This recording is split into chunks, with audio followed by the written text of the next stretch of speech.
Happy Turkey Day! We are the anchors of Queer News Tonight, and this evening we discuss the queer headlines. This Thanksgiving, navigating political divides requires empathy. Advocates like Britt Barron encourage honest conversations, balancing love and disappointment to foster deeper connections with family and friends. From Broadway to film, musicals like Wicked, Les Miserables, and Hedwig celebrate resilience, identity, and creativity, captivating queer audiences with timeless stories and powerful performances. The 2024 election results spark increased birth control appointments, with vasectomy bookings up to 1,200% as reproductive rights concerns grow under Trump's presidency. Demure, once linked to shyness, now symbolizes refined sophistication. Influencer LeBron's viral TikTok videos make the word popular while kickstarting a cultural shift and empowering mindfulness. From stereotypes to complex characters, queer representation in sitcoms has evolved, marking key cultural moments and challenging social norms throughout the decades. We take a look at the best of the best. Good evening. Welcome to Queer News Tonight. This is the world's first and only LGBTQ daily evening television news, broadcasting live and available on demand on your favorite streaming channels. It is Thursday, November 28th, 2024. We are live and literally out of the closet and into the headlines. So many of your important stories we are going to tell this evening on Queer News Tonight.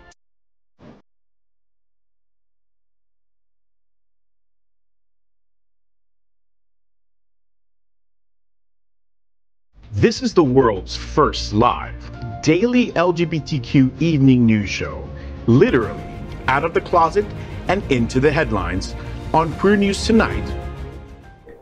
This is the world's first and only unedited live LGBTQ evening news show. Whatever happens unique in LGBTQ news, you will see it and hear it. Hotspots Magazine Happening Out Television Network is a nonprofit 501c3 media company in the same model of PBS and NPR, but designed for the LGBTQ community. Our mission is to support the 11 pillars of our LGBTQ community. We want to inform and educate the key issues of lesbian, trans, Latino, Black, healthcare, seniors, students, faith, social justice, business, and queer culture. Help us support our community. We are part of one of the largest LGBTQ nonprofit media companies in America, Hotspots Magazine and Happening Out Television Network. In 2025, our magazine is celebrating 40 years of the LGBTQ experience, and our television, news, talk, and entertainment shows support our mission to educate the LGBTQ and broader community. Let's meet tonight's Thanksgiving anchors at Queer News Tonight. Let's welcome Jeff Oliverio. He is a financial advisor and certified financial planner with Truist Wealth in Fort Lauderdale. Jeff is one of the founders and president of the Hollywood LGBTQ Council. He has served as co-chair for the National LGBTQ Task Force Gala since 2021. Welcome, Jeff. So happy to be here and so thankful for all these anchors. Where else would I want to be on Thanksgiving? Absolutely. I know. I'm thinking about the sweet potato now. Let's welcome anchor Dr. Bobby Huen. He is a certified civil and family mediator and a founder of BH Conflict Resolution Services. From Hong Kong and having grown up across the world, he can offer a queer global perspective on current events. Welcome back, Bobby. Hi, happy Turkey Day, and 25 years in this country, and I still cannot figure out why you put a dessert known as yams topped with marshmallow on the dinner table as a side dish. Oh yeah, I don't do the marshmallows. I don't do the marshmallows. Missing out. Let's welcome Alex Morash. Alex has written for The Advocate and served as editor-in-chief of Options Magazine. He has also served as media director of the National LGBTQ Task Force and press secretary for the Florida Democratic Party. Welcome back, Alex. Thank you. It's been so nice to see you 2 days in a row. And I'm the lucky one. It's been such a nice Thanksgiving day. I just want to say to my partner, you did an amazing job with dinner tonight, and to Eric and Sean visiting, so nice to see you both. Please stop touching all those things in my house you're not supposed to. And of course, this is today's lead anchor, Eric Restivo. Eric is well known for DJing at some of the largest clubs in West Hollywood and has had residencies in LA, P-Town, New York City, and now Wilton Manors. He is the television host of The W Boys, focusing on LGBTQ love for entertainment. Broadcast on Fridays and then on demand. Welcome, Eric.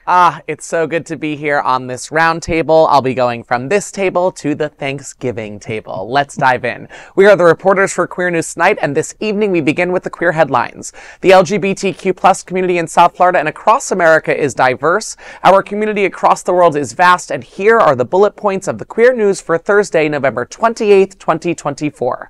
First, this evening, let's queer up politics. Thanksgiving Day. Can red and blue just get along for Thanksgiving dinner? Social media is full of TikTok and other videos saying they just can't when it comes to accepting political differences with family members this Thanksgiving.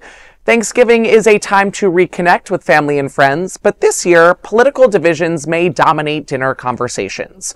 With the recent election results fresh in many minds, the tension between personal relationships and political differences is more palpable than ever.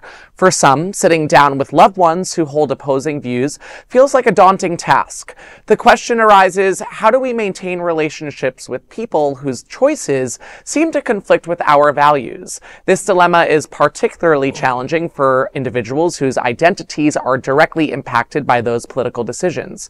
For Black trans women and writer Britt Karen, bridging divides begins with radical empathy, even across political lines. She says, quote, "As progressives, we forget how we've evolved, urging others to embrace both bonding and bridging spaces for personal growth."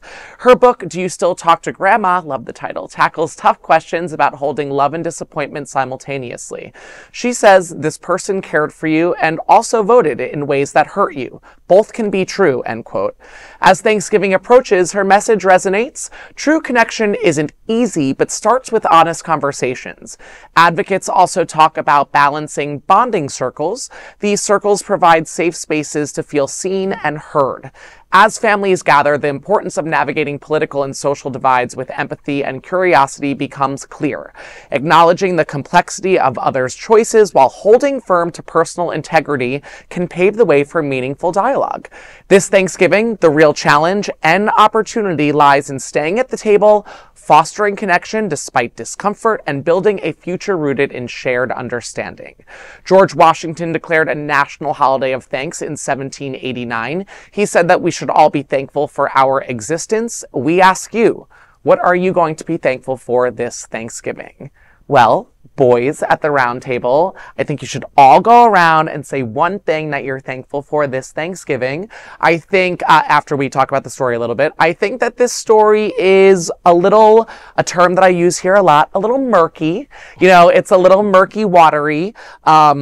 I have expressed at this table, actually to you before, that I've got relatives that I have sort of accepted that I can't change in this lifetime, right? It's like, so I don't know what happens in the next lifetime, if we come back, and I have that opportunity, maybe. But at this point, I've accepted certain relatives in my family of a certain age who are just not going to understand things, whether that may be hurtful or not to me and the other LGBTQ people in my family. So I've expressed that view here before. So this story hits home for me, but a little murky. Well, I guess I'm thankful for actually the guy sitting to your right. Alex and his partner. So I moved earlier this year. I moved earlier this year with my husband to a new apartment complex, and that's where I already know that Alex and Gil live there. They are my downstairs neighbors. So these days you can see us, on the drive at the coffee shops, getting coffee and fussing about Alex's dog.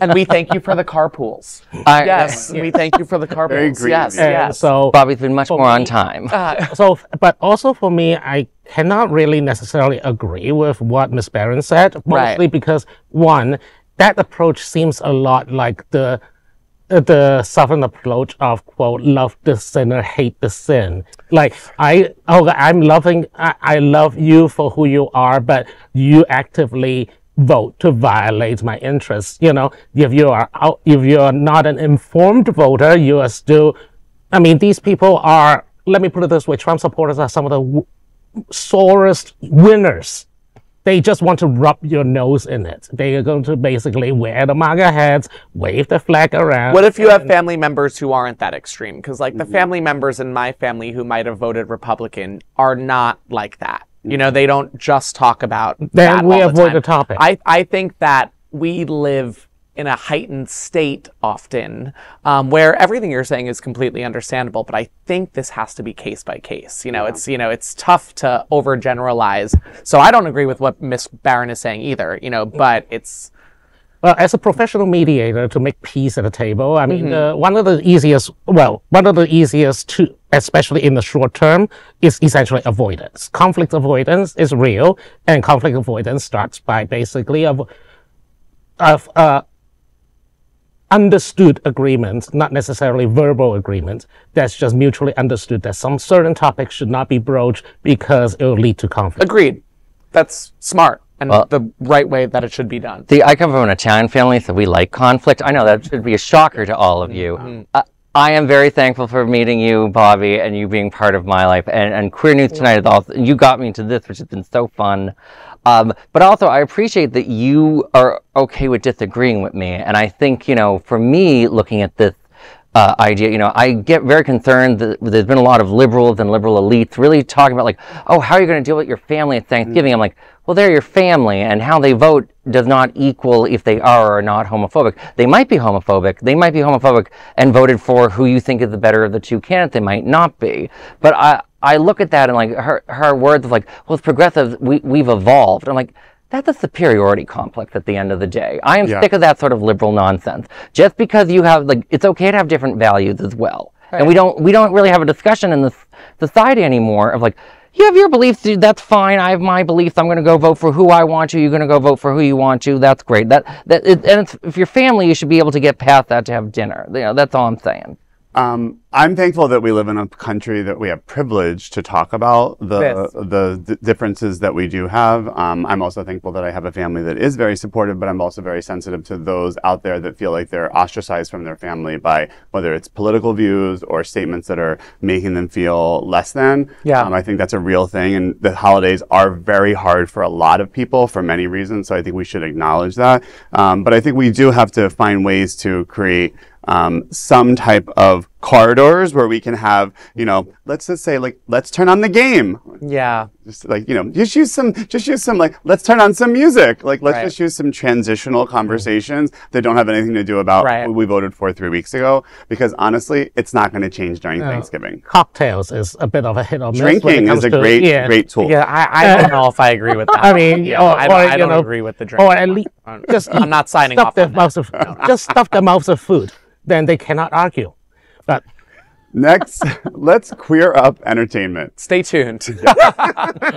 Broadway Gaby looks at the best Broadway musical films. Wicked is on the top of every LGBTQ mind this week. The 1939 movie to book to Broadway musical to blockbuster movie is breaking records. But musicals have enchanted audiences for over a century, transitioning from vibrant Broadway stages to dazzling big screens. These cinematic adaptations celebrate timeless stories, blending music, drama, and dance into unforgettable art. The roots of movie musicals trace back to vaudeville and comic opera, with groundbreaking productions like Showboat in Oklahoma, redefining the genre in the early 20th century. In 1927, the jazz singer launched the movie musical era, ushering a golden age through the 1960s. Despite waning popularity in the 70s, the 2000s saw a resurgence with hits like Chicago, which sparked queer audience fascination anew. Today, film adaptations of Broadway classics such as Les Miserables and Wicked continue to win gay hearts. Celebrating this genre, Stacker compiled the top 15 stage-to-screen adaptations ranked by IMDb, and highlights include Fiddler on the Roof, Tick, Tick, Boom, and cult favorite Hedwig and the Angry Inch. Topping the list are enduring classics like West Side Story and Chicago. These films remind LGBTQ viewers of the power of identity, resiliency, and creativity. With Wicked casting its spell already, musicals promise to remain a beacon of hope and joy for the queer community across the world. Again, I do have to agree. I think that, musicals do kind of are that genre of film that do sometimes bring together the most unlikely fans. Oh, yeah. I think that's something that we can appreciate. I think Wicked is obviously bringing in, of course, the LGBTQ community. It has a great message, but I think it's kind of the right movie for the time. I mean, it really is. It's not just out today, in theaters. It's here. It's here. Yeah, it's here. It's in the atmosphere. Absolutely. I agree with you. I wanted to shout out, the Best Little Whorehouse in Texas was easily one of the best movie musicals ever. And it also has a stage adaptation that was Jerry Mitchell in his prime before he did Hairspray or any of those popular musicals that you know about. So I just urge everyone, I loved this article, to do your homework. There is a Oklahoma, the movie musical changed my life. It's that dream ballet sequence. It's like just as equally terrifying as it is lovely.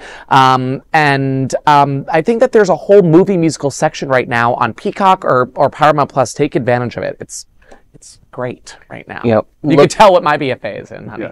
Yeah. Looking at that list, I was just so excited to see Hedwig and the Angry Inch. Yeah. It's such a beautiful movie. It's such a beautiful movie. And I actually prefer, I might get in trouble for this if this goes on the reels, but I prefer the movie to the stage production. I saw the stage production with two different takes. I saw it with Andrew Reynolds and I saw it with a female presenting Hedwig, Lena Hall. She was in a bunch of other things on Broadway too, but she played that as well, and it was I like the movie better still. I think Hedwig is probably the one on the list that is basically explicitly queer. There's no implications. I mean, Little Shop of Horrors had a queer ass eaten plant. Yeah. You cannot tell me that Audrey too. Well, actually, it's on the list. I'm pretty sure it's on the list. Yes, it's number 10 on the list. Yeah, there you go. Right. To defend Hedwig for a second, because this is the most important news of the night. And remember, you heard it here first. The person that played Hedwig, they were the one that created that character in the movie. Like he didn't just write the. That's right. He first played with that character on the road for years before making a movie. Yeah. So of course, his adaptation John is Cameron Mitchell. Yes. I think I would know the name, and I think I saw him once at a art gallery in New York. But I know I'm terrible. I know. It's okay. You're great with a lot. You are. But you didn't even bring up Grease.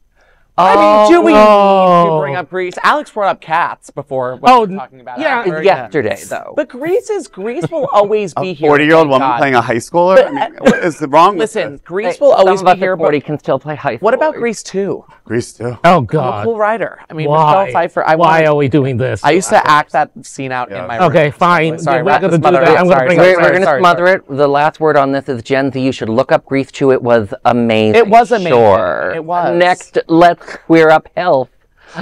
One outcome of Trump's election, a 1,200% increase in vasectomy appointments. Happy Thanksgiving, all. This is the result that Queer News Tonight did not predict from Trump's November 5 win. Male vasectomy skyrocketing.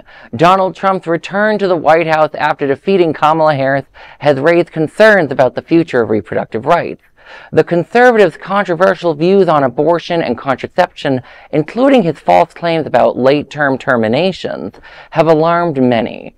Planned Parenthood has reported unprecedented increases in birth control appointments since the November 6 election results. Vasectomy appointments rose by a staggering 1,200% as men and people with penises rushed to secure a permanent solution to prevent unwanted pregnancies. Planned Parenthood also noted significant spikes in IUD fittings, 760%, and contraceptive implants, 350%. Vasectomies, a minor surgical procedure, involve blocking sperm-carrying tubes to prevent pregnancy. Vasectomies become effective after at least 2 months so that the semen can become sperm-free, however. It does not protect against STIs. Modern no-scalpel techniques offer quicker recovery and fewer complications. Patients often resume normal activities within the same day, with local anesthesia ensuring minimal discomfort. For LGBTQ viewers, the rise in vasectomy highlights broader concerns about bodily autonomy and healthcare access. Under Trump's presidency, with reproductive rights possibly at stake, community members are taking proactive steps to preserve personal agency. And there's a very important little side fact on this. The most, I'm not sure if this is an exact science, but one of the most common days for unwanted pregnancies is Thanksgiving, because college kids go home with their significant other, and apparently somebody gets somebody pregnant. So kids, be careful, use a condom.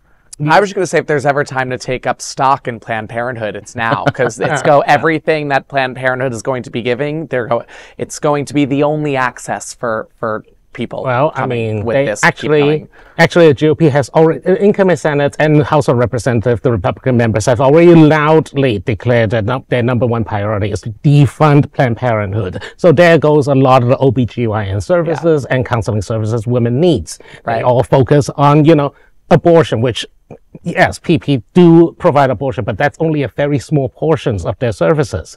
But they want to, they just want to get rid of the whole kit and caboodle just because they don't like the organization. But more to the point, I think I heard it somewhere, but please verify before you do, that I believe Amazon can prescribe Plan B pills. Oh. And the pill, just a hint, the pills last for 4 years.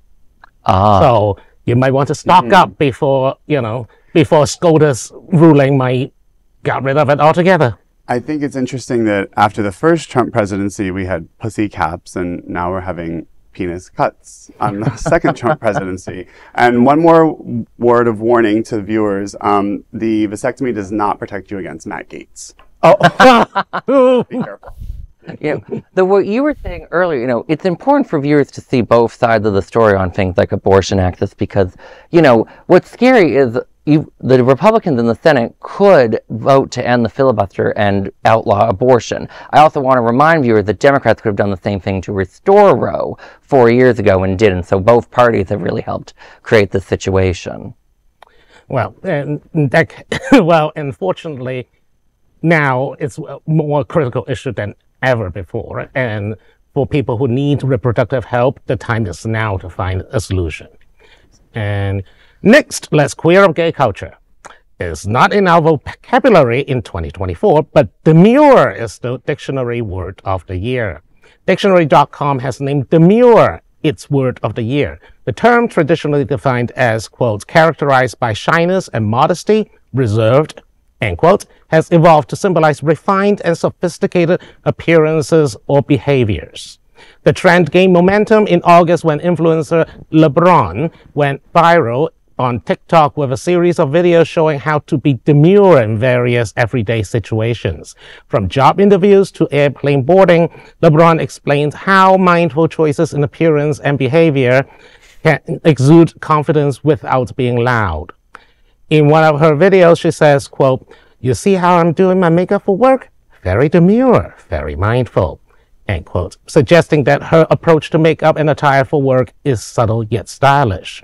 The viral videos have amassed over 54 million views and 5 million likes. The popularity of these videos has helped LeBron to earn enough money to pay for housing, her transition, and help several friends.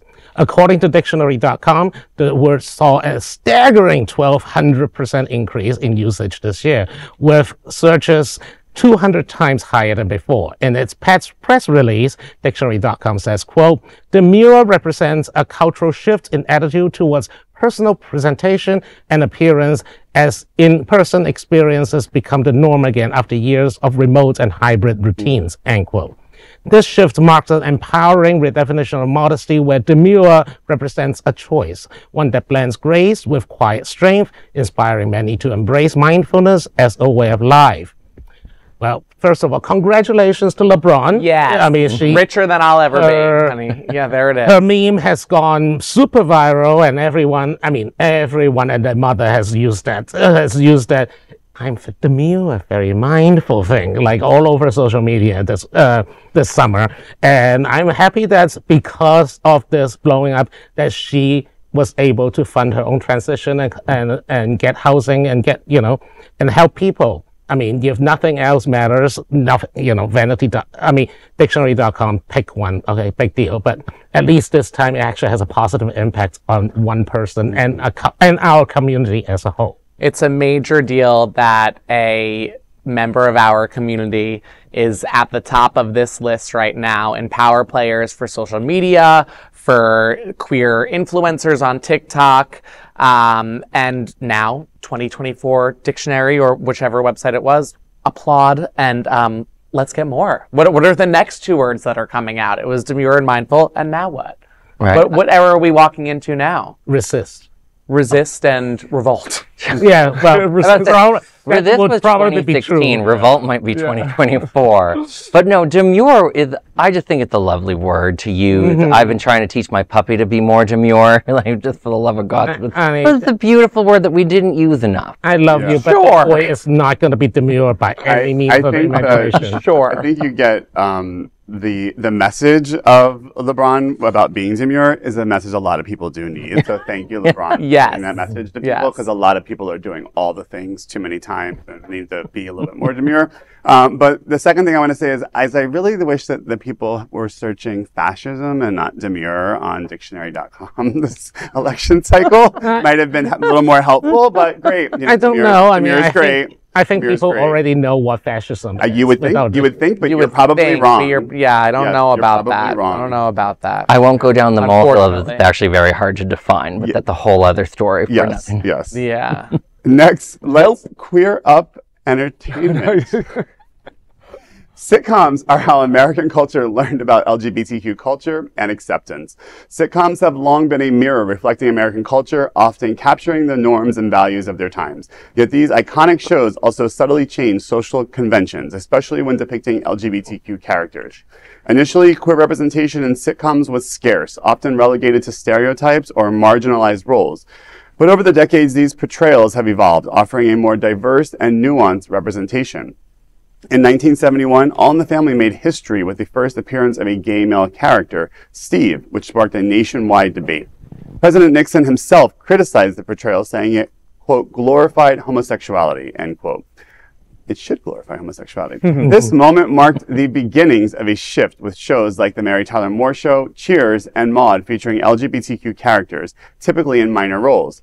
The late 70s saw more groundbreaking moments. Soap introduced Jodi Dallas, the first openly gay character in a leading role, portrayed by Billy Crystal. The Jeffersons and All in the Family also included early trans and gender non-conforming characters, including Laurie Shannon's drag queen portrayal on All in the Family.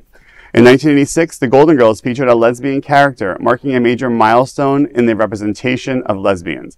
Fast forward to the 90s, and shows like Friends featured the first lesbian couple raising a child, while Roseanne introduced one of the first bisexual recurring characters through Sandra Bernhard.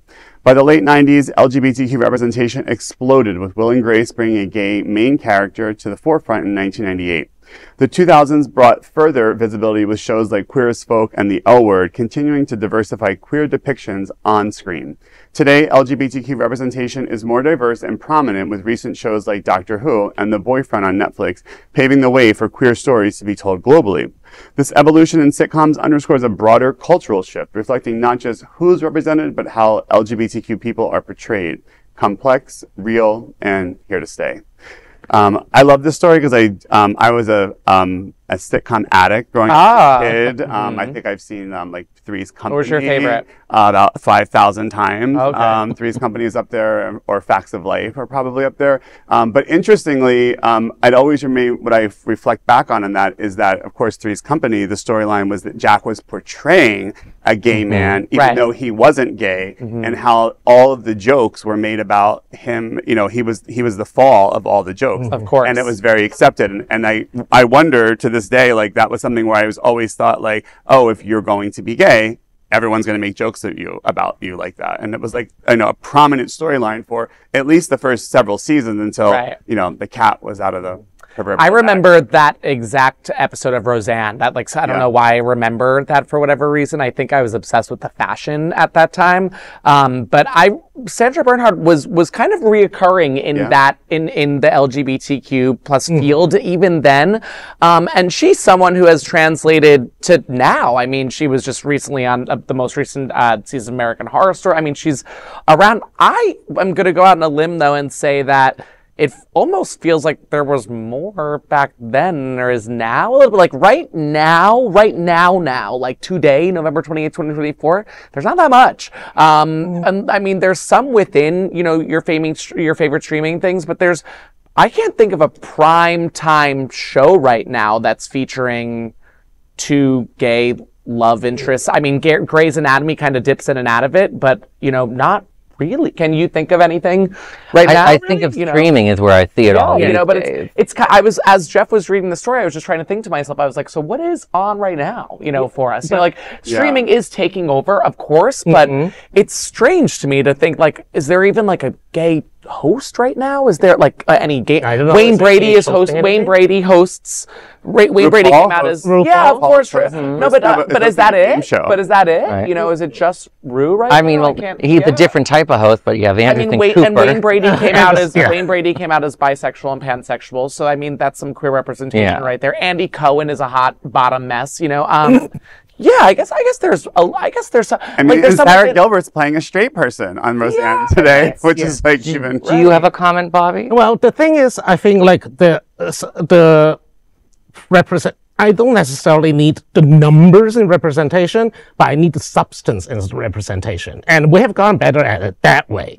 Like, remember when Will and Grace happened, Will was essentially a flat character. He's 2D because essentially the character should have been a mix between Will and Jack. It was supposed to be, daytime professional and then nighttime off-work sassy, openly queer, very, flamboyant person. But they basically got half of it, so Will becomes the straight man and Jack becomes the comic foil. So he is like his queerness is so exaggerated, it's beyond comprehension. Although I cannot say that I don't love Jack and Karen. I just you wouldn't you can't be sitting at this table if you can't. I mean, come on. I have this weird I go so back and forth on Will and Grace because 14-year-old me loved that show, but as I started to grow up, I was like, wait a minute, this was the most one-dimensional representation of queer people. Yeah. But Karen Walker's character was great. I loved Karen Walker. I was more like absolutely fabulous, like ab fab, was my queer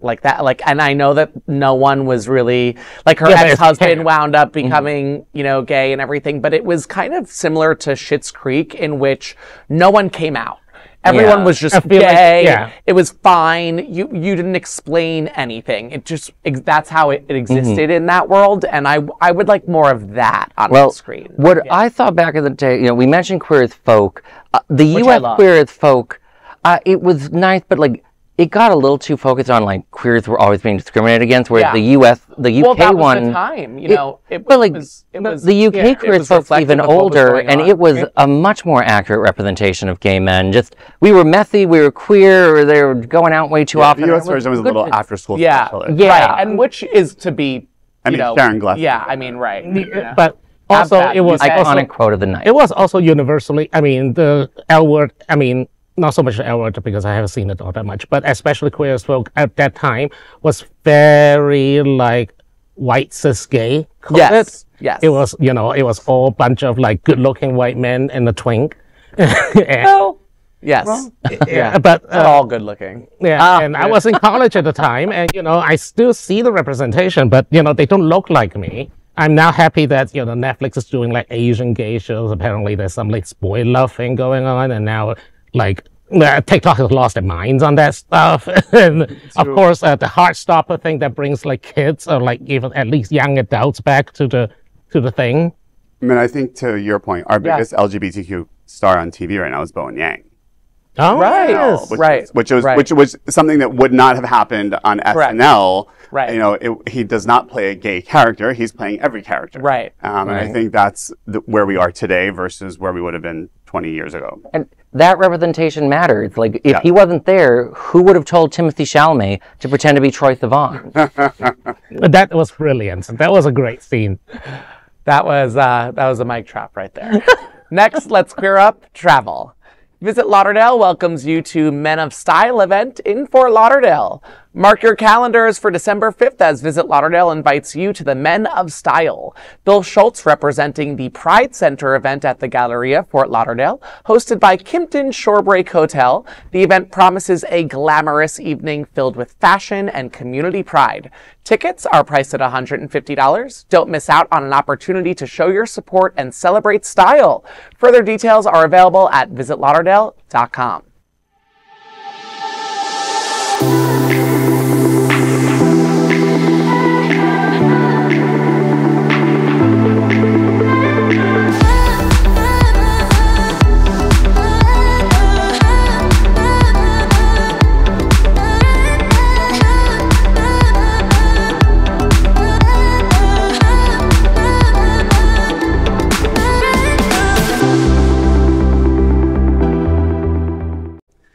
are proud to announce that YouTube has recognized Queer News Tonight, certified by analytics company vidIQ, that we now have more than 10 million views on the only daily live queer news show in the world.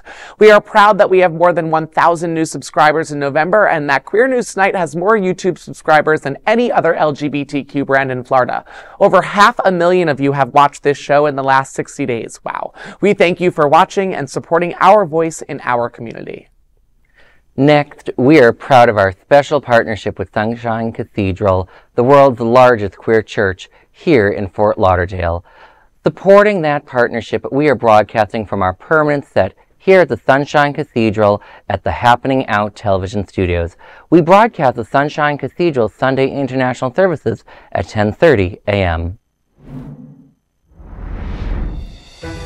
I don't ever slow up, no I don't take shit. I got no love for the fakeness. If you wanna play tough and wanna hate this, I'll always show up. I don't ever slow up, no I don't take shit. I got no love for the fakeness. If you wanna play tough and wanna hate this, I'll always show up and make a statement. I don't ever slow up, no I don't take shit. I got no love for the fakeness. If you wanna play tough and wanna hate this, I'll always show up and make a statement. Everything I do so instinctive and so passionate. Every word I move so descriptive like an adjective. I got a vendetta against people who patented being negative when you should be getting after it. I got facts over tracks, this and that. Spitting slow, spitting fast. I could roast, I could gas. Think I'm okay at last, but I don't know if that can erase all the past. And the pettiness, a reflection of the emptiness. Hilarious, you think you're worth my time, you're delirious. Mysterious, because you hide behind a fake exterior. Inferior, you know I'll always be a bit superior. Get off of me, this ain't no humble brag. I want you to hear words, you can say them back. I want you to feel free from the chains at last, and to believe in what you got, it was built to last, yeah. Now that I've been put through hell, I never got anyone's help. I had to do it all myself.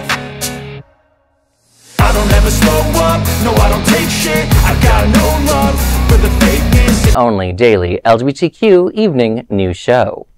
If our community is important to you, share this news with your friends and family. Join the conversation on your favorite streaming platform. Queer News Tonight is the only live LGBTQ digital television show in the world that is out of the closet and into the headlines.